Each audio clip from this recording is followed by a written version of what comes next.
Ever since I was a young boy, I have been both frightened and fascinated by UFOs. I spotted my first rather dramatically back in 1966 during the now famous Michigan swamp gas sightings. I'm still fascinated, but not so much afraid. This will, I am sure, upset some viewers, but I firmly believe that UFOs spotted today fall into two categories. First would be secret military aircraft, and the second, that they would be of demonic origin, which will be part of the great end-time deception spoken of in the true and living word of the true and living God of the Bible.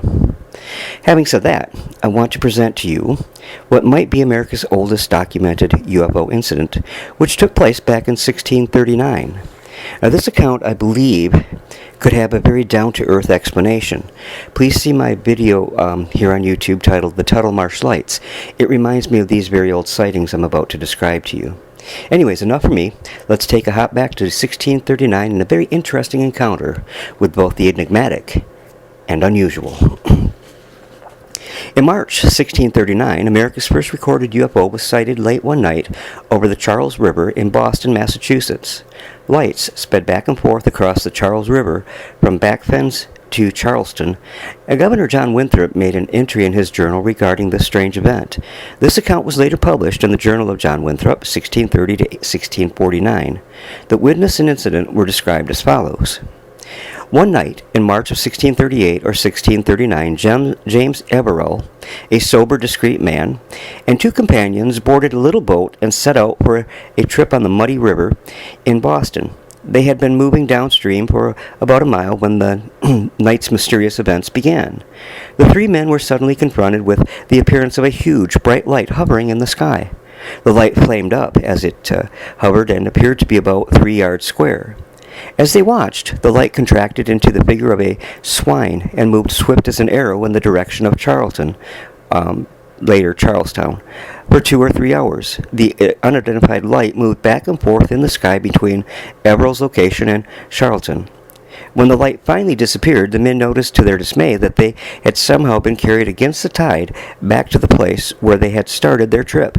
Governor Winthrop noted diverse other credible persons saw the same light after about the same place.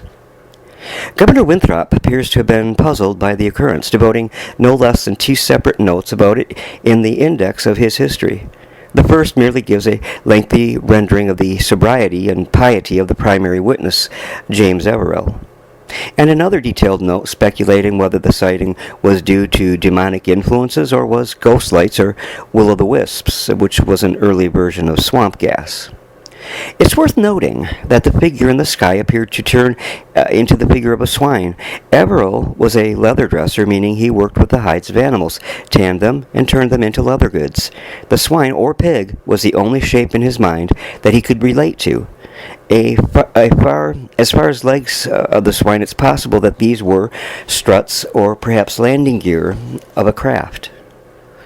Winthrop's account also claims the event lasted for 2 or 3 hours, which rules out any chance of the objects being a meteor. 1638 was almost 150 years before the first balloon flights, so the possibility of the objects being man-made is also ruled out. The witness also claims that their small boat was pushed back against the tide about 1 mile, back to where they first set their boat in the water, while they watched the object in the sky. Could this be the lost time phenomenon that we hear so much about today? Were they physically moved by the object in the sky? Could it be they were mistaken as to the tide because they were distracted by the unidentified object in the sky? This UFO close encounter may have been more close than originally thought. As to Winthrop's trust of the witnesses, stating that he was sober and discreet, he also included a footnote about Everell. He was a man of reputation, activity, and good estate in Boston many years afterwards. With his wife Elizabeth, he had been received into Boston Church 20 July 1634, being numbers 239 and 240. His will made 11 December 1682, proved 2 February following, is found in our probate registry.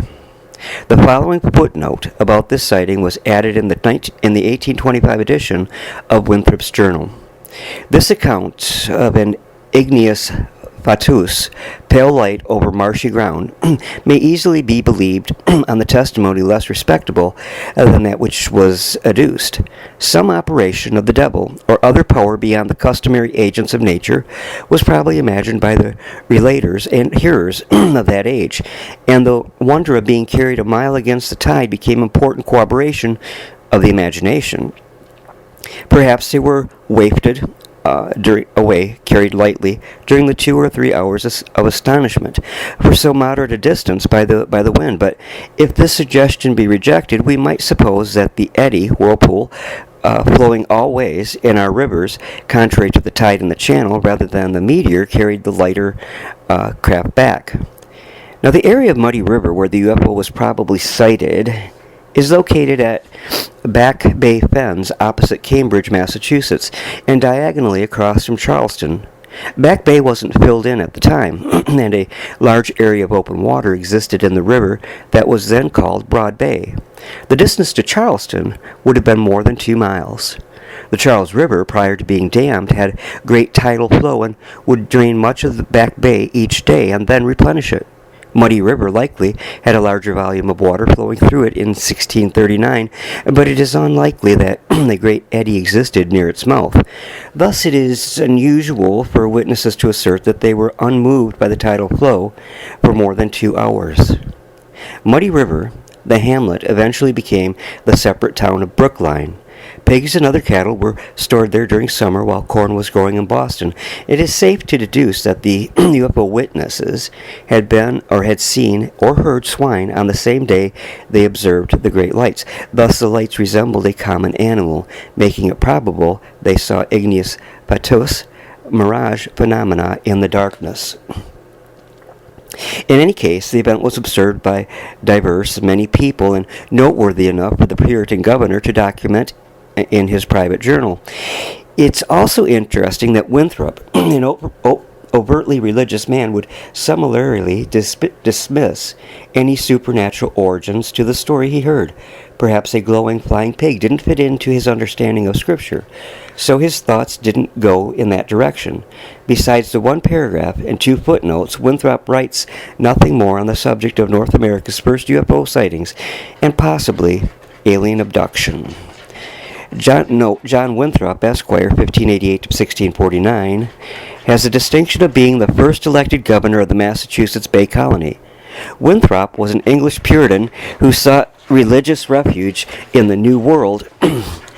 He was passionate about his faith, and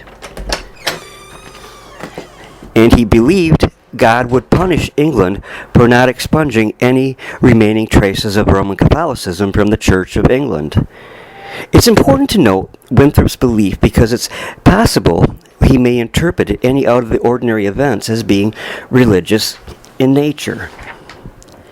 The Pilgrims aboard the Mayflower had already blazed the trail in 1620, so when Winthrop arrived in 1629, an English colony was already well established. The smallpox virus that the English carried to America had wiped out many of the indigenous peoples, and Winthrop viewed the epidemic as God's way of clearing the land for the good Christians from England. Perhaps the greatest legacy of John Winthrop left behind was his chronicles. He knew there were few learned men in America with the time and ability to document the history as it was being written. Winthrop wrote down the events he witnessed and the strange stories he heard in a giant tome called The History of New England from 1630 to 1649, which was later published in 1720. Were it not so sad, and this is my commentary, were it not so sad, it would be laughable how Winthrop and other Europeans viewed their coming to America and with their disease wiping out so many Native American people, that they would consider it a blessing from God, clearing the land for those good Christians from England. There was an amazing culture here in what would be the United States, an amazing culture of many different Indian nations. And the coming of the people of Europe destroyed what they might have become. Smallpox was a scourge that we brought with us, and sometimes even tainted the trade blankets with it so that it would kill more. I love America and its beauty, but I am disturbed deeply about what the European people did to the indigenous people of this land. And I really don't think that God cleared the land for them. Thank you.